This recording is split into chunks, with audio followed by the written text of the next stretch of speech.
umaga mga katropa. Itong AUV na to sira ang kanyang transmisyon. Ayaw kumambyo. Ang naging sanina sira niya yung cover niya, pangabig. Naharos na yung spline. Naharos kaya ibinaba ang transmission nito. At yung clutch lining naman to, tsaka pressure plate, akin na papalitan. At para pag sampa ng transmission ay kondisyon, itatakbo na lang. Ito yung mga gagamitin natin na mga pyesa. Ito. Oh, kung ano to. Ano? Papaguhin natin. Hindi, papaguhin natin itong ano. Wala nga ako ito sa sentro. Yung conversion na natin babaguhin. At ayusin natin. Medyo ilalagay natin dito sa bandang gitna to para maganda ang tulak niya. Oh, ang ganda ng conversion niya. Musay. Ayusin natin to.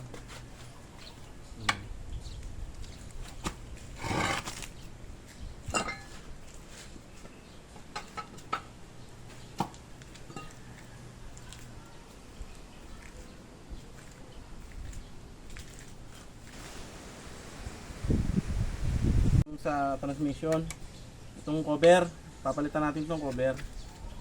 Ito sira. Tapos sa mga clutch lining at saka yung pressure plate, pilot bearing, papalitan na rin, pati release bearing, papalitan natin ng bago mga tropa.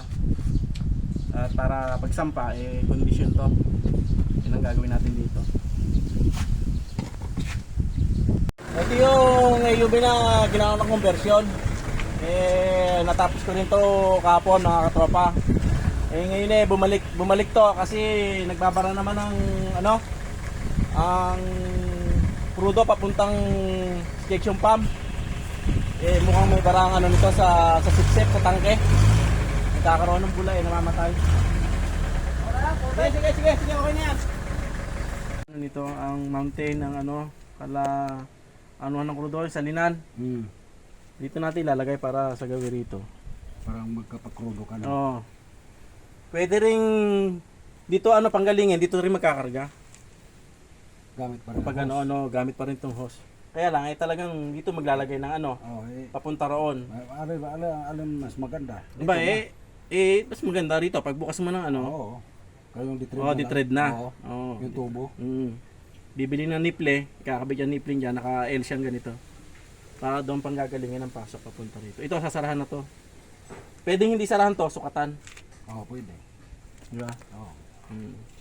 Kaya lang abala sa sa upuan. Ay, walang problema, manukat lang naman Aangatin mo lang upuan, sukatin mo, lalagay ito. Oo, ito yan. Sige. Ay, iwanan muna.